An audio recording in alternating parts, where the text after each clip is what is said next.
Welcome, viewers. You're back to your program, Politics with KO, and that's dedicated to the Chibok girls. We hope you're going to come back home to be part of the new Nigeria. I've got with me in the studio Natreema Adjaye. You're welcome. Thank you for having me this evening. So, yeah, you were very uncomfortable about coming on this program. So it was going to be hot, isn't it? Oh, well, I know it's controversial. Yeah, well, Yeah. So this is the segment where we try to promote young people. Right. And when we see anyone doing nice things, Afro-Brit, right, we are happy. So tell our viewers what you do. Oh, I'm an author.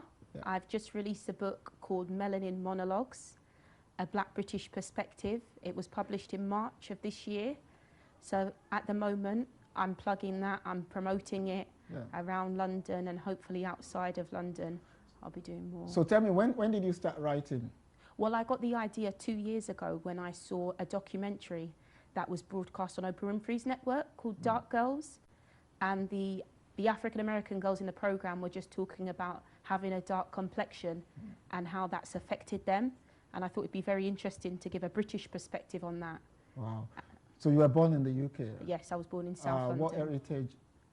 Ghana? My parents are from Ghana. Okay, so you just felt it was important to now speak about being black in Britain. Exactly, because I think it's a subject that I don't feel people, from my perspective, from a dark-skinned perspective, I don't feel like that story's been told. Okay. So do you get this, let me ask, I've asked this question over and over again. Right. Would you call yourself British or you call yourself a Ghanaian? Do you have those conflicts? I don't have the conflicts. My culture is like a hybrid, it's both. I'm very much British, but I'm very Ghanaian because when people see you in this world, they treat you and discriminate against you, embrace you based upon what they see. And when you see me, you see an African woman. But this is in the book, Melanin Monologues, and I address that issue. Okay, so now this monologue, right, in what form did it take place? Is it like a prose or it's just... I'm glad you asked me that. You're the first person who's ever asked me. I'm a bit intelligent. Yes, you are very. It's a mixture of poetry and prose. Yeah. I didn't want to be nagging people, so I thought I'll mix it up, put some poetry in there, make it interesting. And sometimes a poem was the best way to summarize an experience. Okay, so I know about spoken words. Right. And I know the spoken words culture is catching up in the UK. Yeah.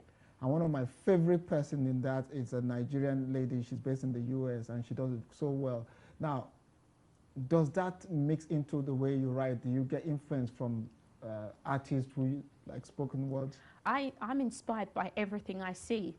I'm particularly inspired by black people who get the black Africans, West Indians, Americans who get the opportunity to enter the mainstream because the world watches them and believes that they're a representation of all of us. And you're in the first black ethnic minority station in Europe, Ben TV. I'm so pleased to be here. So it's not a coincidence that you're on this program, and that's why we think it's important we promote our people. And the world, our people is the world, white, black, Asian, wherever. But it's more important that we protect the interests of oppressed people. Now, tell me about your experience growing up in the UK. Oh my gosh, my experience. It's what I want to just emphasize is the Melanin Monologues, my book, is not critical, it's observational. So it's not pointing my finger at any particular group. But what I feel is, as a black person in Europe, particularly a very, very dark-skinned black person, I've been educated about race. My experience of race is multi-tiered. Okay. It's the racism I've experienced from outside of the black community, from other races, and it's the prejudice I've experienced in the black community because my skin is darker. And so the darker you are, the more likely? Oh, yeah. When I was growing up, it was pretty So tell me dark. about the experience. I'm not particularly interested about the prejudice within the black community, if there's racism that takes place within. Oh, I can't say racism because I think racism is about power. Yeah. I'll say prejudice more so. Okay. And it was being in primary school, there were black students. And when I went to school, I knew I was a black person, but I didn't realize what type of black person I was. It's when I went to school I realized black is a big category, but it's very, very, very segregated. It was people from the West Indies, people from Africa, people from Ghana, people from Nigeria, people light, people dark.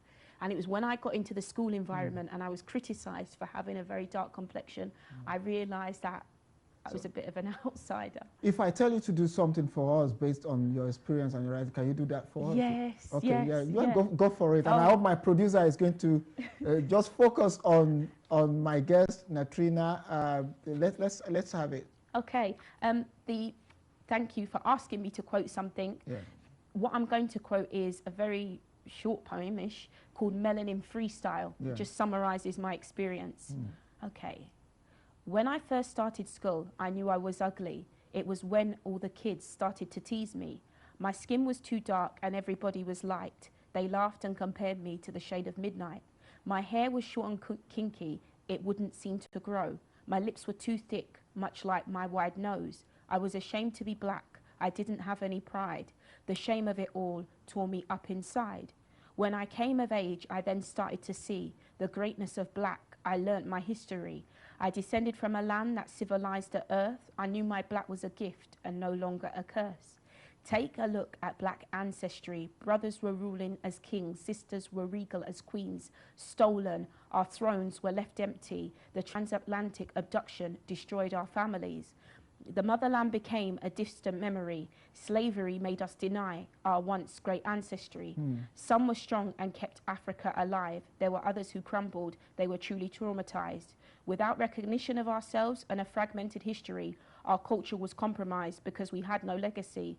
Adopting ways of life so different from our own, forced to take on other names and domesticated roles. These are powerful words, and you developed this. You were born in the UK. Yeah. You still develop that connection with Africa.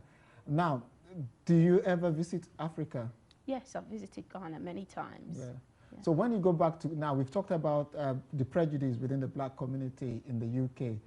In Ghana, it must be different. Even I left Nigeria as an adult person, and even when I go back home now, I've got thick Nigerian accent, and they still say to me, "You're behaving like someone who lives abroad." Now, I was not born in the UK.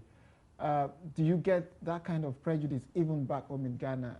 Is there like a conflict, or do you feel welcome? You do stand out. I feel welcome in Ghana. Yeah. I would even say to some degree I do feel welcome in Britain. It's just isolated incidents and you have to take a stance. But I'm glad you mentioned going back to Africa, because I went to Ghana for the first time when I was 6 years old.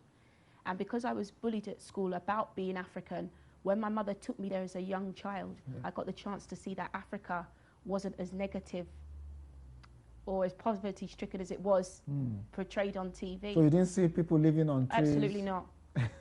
And it was powerful because I got, you know, we see Barack Obama as president now and it doesn't faze us. Yes. But when you're from Africa, you've grown up in Africa, all powerful people are black. Your president, your mayor, your teachers. Yeah. So that was eye-opening. Yeah. So what would you say to young people like you? In the UK, we've got black-on-black violence, gun crime, knife crime. We've lost a lot of members of our communities to this violence from within the community. You know, how can people tap into the positive actions people like you do? What can make the difference? For me, what makes a difference is self-esteem. When you realize the kind of legacy we have and what we come from, and you understand your history, which isn't really taught to you in mainstream schools, you understand you have a responsibility. And even though things seem hard now, there were people who lived in the 50s when there were issues with civil rights who managed to, you know, achieve great things. Do you follow British politics? I do. Okay. You can't avoid it. You can't avoid it. Now, okay, which of the black British politicians would you say impress you? I like David Lammy. Okay, I don't like David Lammy. I do, but you know, it's hard because when you're a black British, I like them all to some degree because when you're black, when you're in a minority, not just black, if you're gay or if you're from somewhere else, people make you, when you're in an environment where everybody else is different, you become the ambassador. So they've got a big responsibility. They have to deal with politics, and then they have to deal with being a representative of a small minority. I'll put you in a very difficult. How about Diana Abbott? I admire her because she came out at a time. First black. Yes, and female. even to, and this is why I said self-esteem. Even for Diane Abbott, because who was her predecessor? Nobody. Nobody, yeah. So for her to one day sit down and say, okay, I'm going to do this, you know, she makes mistakes. We all do. Yeah. And if I ask you also, would you consider going into politics? Would you encourage young people to tap going into politics? Because literature is powerful. Yes. You know, huge voice. You would inspire people, but power is where you make that change. Would I go into politics? It's funny you should ask me that, because in 2007, I graduated with a master's degree in political communications. So the original plan was to pursue a degree in politics, but I started working and things changed. But I am passionate about people, so maybe in the future. Okay. Adjaye is a Ghanaian name. Adjaye. Adjaye. Okay. What does it mean, Adjaye? Adjaye. Well, my full surname is Natreema Adjaye. Okay. But as life happened and I started working places, people used to just drop the Asaful because, oh, it's too long. But it's actually that Natreema A, the A is Asaful Adjaye. Okay, now let's go back. In Ghana, there's going to be elections, you know, coming up, I think this year or next year, if I'm not wrong. And when you look at Ghana compared to other parts of Africa, where do you place Ghana at this moment in time? Do you know, I think Ghana is one of the countries, and this is not to criticize any other West African country. We all have something brilliant to bring to the table in and outside of Africa. But Ghana's been one of those countries that have been credited for being quite peaceful. We've been very fortunate. We've accommodated some people from neighboring countries, but Ghana will just keep, like its neighboring countries, Togo and Nigeria, it will just keep growing. A lot more. I want to encourage people like myself to go home and invest in Africa, because people from Asia and Europe are going to our countries. It's very lucrative and profitable. People should consider a career. And let's talk about black businesses in the UK, especially in London. Are they doing well? Do you think black business are doing the right thing? You go to some of these restaurants and you go like, I'm not going to ever come back here if I go to wait 3 hours for food when I can get it in a few minutes. Do you think they should do better? I think there's always room for improvement. Okay. But I think when you are a black business, you have to accept the responsibility you have. Now. Thank you. Natreema Adjaye, thank you so much. Viewers, we've come to the end of today's program. We'll see you next Thursday. Time, gosh, our enemy. See you next Thursday. Politics with KO. Out of the confusion that we have in Lagos is also the political